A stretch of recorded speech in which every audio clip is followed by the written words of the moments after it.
আসসালামু আলাইকুম, welcome to শোভানাস diary. শোভানার নতুন আরেকটি ভিডিওতে আপনাদের স্বাগতম। তো সকাল সকাল এই তো উঠে কি নাস্তা খাবো ভাবতে ভাবতে ভাবলাম যে ডিম ভেজে নিই আর যা ফ্রিজে আছে সেগুলো খেয়ে সকালে নাস্তাটা সেরে ফেলি। প্রতিদিন রুটি পাউরুটি করতে ঝামেলা মনে হয়, আর পাউরুটি এমনিতেই একটু হালকা ভেজে সেকে তারপরে না খেলে ভালো লাগে না বাসি হয়ে গেলে।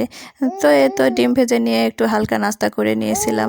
আর কি রান্না করব সেটা ভাবতে ভাবতে তো দিন চলে যায়। তো ফ্রিজ থেকে তাড়াতাড়ি মাছ বের করে ভিজিয়ে নিয়ে এখানে মাছগুলো আমি ভেজে নিব আগে। টাটকা মাছ হলে এমনিতেই খাওয়া যায়, আর কয়েকদিন হয়ে গেলে মাছগুলো যদি বাসি হয়ে যায় সেগুলো আর এমনিতেই খাওয়া যায় না, সেই জন্য মাছগুলো ভেজে আমি রান্না করি। তো মাছগুলো আমি মশলা দিয়ে মাখিয়ে নিচ্ছিলাম, আর মাখানোর পরে আমি একটু এটাকে হালকা করে ভেজে নিব। ভাজা মাছ তরকারিতে দিলে তরকারিটা একটু টেস্ট লাগে। যদি টাটকা মাছ হয় এমনিতেই দেওয়া যায়, যেহেতু এটা বাসি মাছ ছিল সেই জন্য একটু আমি ভেজে নিলাম। আর কি দিয়ে রান্না করব দেখি। তো একটু কচু ছিল, এখন কচুর সিজন, কচু খেতে ভালো লাগতেছে। তো আমি গত হাটে কচু কিনেছিলাম, সেই কচু একটু আছে। আজকে এই কচু দিয়ে আমি মাছটা রান্না করব। তো এখানে আমি মশলা কষিয়ে নিচ্ছিলাম। পেঁয়াজ মরিচ আদা রসুন বাটা কাঁচামরিচ সব কিছু দিয়ে আমি মশলাটা কষিয়ে নিয়ে তারপরে এটা আমি কচু দিয়ে রান্না করব। তো কচুর সঙ্গে আমি ভাবলাম যে একটু বেগুনও দেওয়া যায়, বেগুন দিলে কচু আর বেগুন একসঙ্গে দিয়ে মাছ রান্না করলে সেটা আরও বেশি টেস্ট হয়। তাই আমি এখানে একটু বেগুন দিয়ে মাছটা রান্না করব। কচুটা আমি আগে ভালোভাবে কষিয়ে নিয়ে, যেহেতু কচু একটু শক্ত আর বেগুনটা একটু নরম, তো সেজন্য কচুটা আমি আগে কষিয়ে নিয়ে এটাকে হালকা সিদ্ধ করে নিয়ে তারপরে এটাতে আমি বেগুন দিব। কচুটা আমি ভালোভাবে এখানে সিদ্ধ করে নিয়েছি। এই যে কচু আমার সিদ্ধ হয়ে গেছে। এখন এই কচুর মধ্যে আমি একটু কয়েকটা বেগুন দিয়ে দেবো।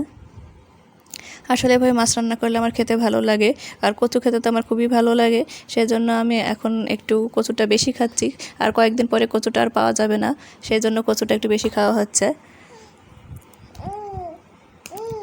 আর তরকারিটা আমার কষানো হয়ে গেছে, বেগুনগুলো দিয়ে দিয়েছি, তরকারিতে ঝোল দিয়ে দিয়েছি।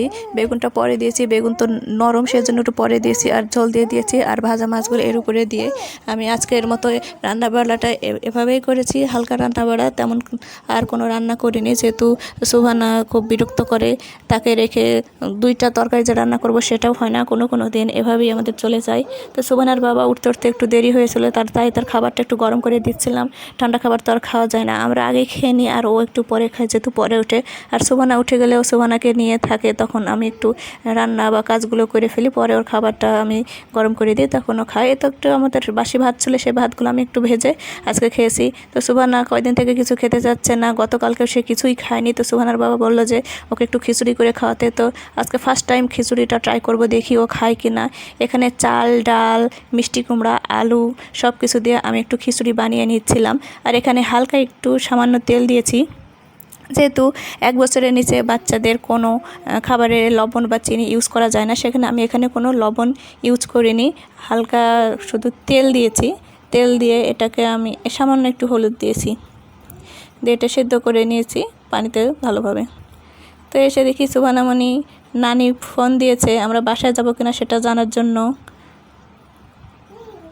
আমাদের বাসায় যাওয়ার কথা ছিল, যেহেতু বৃষ্টি হচ্ছিলো সেই জন্য আমরা যেতে পারবো কি না সেটা জানার জন্য সুভানার নানিমণি ফোন দিয়ে কথা বলতেছিল যে আমরা যাব কি না।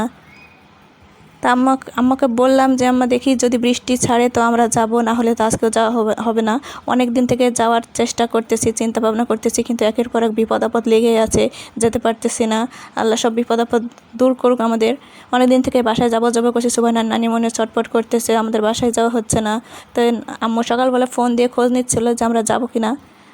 তো বললাম যে দেখি বৃষ্টি যদি ছাড়ে তাহলে হয়তো বা যাবো, না হলে যেতে পারবো না। আর সুভানা প্রতিদিন তার মাম্মার সঙ্গে তার মামা যখন অফিসে যায়, অফিসে যাওয়ার সময় সে এরকম যাওয়ার জন্য ছটফট করে, মনে করে তাকেও নিয়ে যাবে। প্রতিদিন তাকে এভাবে গেট পর্যন্ত নিয়ে যায়, আবার দিয়ে আসে, কখন আমি গিয়ে নিয়ে আসি। তো এই তো গেটে বের হয়ে সে একদম খুশি হয়ে যায় যে মাম্মার সঙ্গে যাব বলে। সে একটু টাটা করতে শিখেছে, সে একটু করে টাটাও দিতে পারে, একটু হাত নাড়াতে পারে। আসলে ছোটো বাচ্চা তো এখন অনেক কিছু নতুন শিখবে, ভালো লাগবে। তো মাম্মার সঙ্গে নিচে নামতে পেরে সে অনেক খুশি। তাকে যখন তার কাছ থেকে কোলে নিয়ে নিই আমি, তার মনটা খুব খারাপ হয়ে যায়, তার দিকে তাকিয়ে থাকে, সিঁড়ি পর্যন্ত একদম তাকিয়ে থাকে, মনে করে তাকে সে নিয়ে যাবে।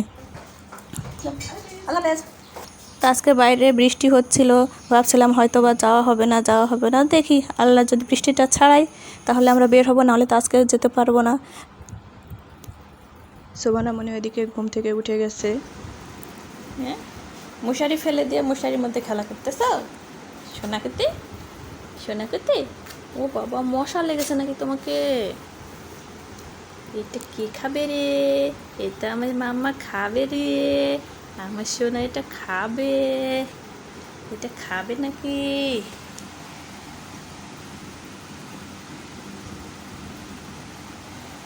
বিসমিল্লাহ, বিসমিল্লাহ, বিসমিল্লাহ।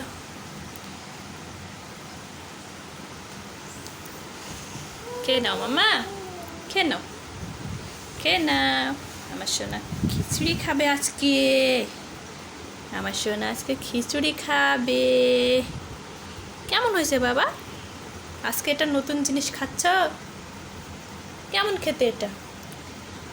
এটা কেমন খেতে? খেতে আমাকে একটু বলো তো, একটু রিভিউ দাও, একটু রিভিউ দাও। মাম্মা রান্না করেছে তোমার জন্য। ভালো না, মজা না, এরকম করতেছো না। সুবর্ণমণি খিচুড়িটা খেতে যাচ্ছিল না। তো এই ছিল আজকের ভিডিও। সবাই ভালো থাকবেন, সুস্থ থাকবেন, সুবর্ণা ডায়েরিকে ফলো দিয়ে পাশে থাকবেন।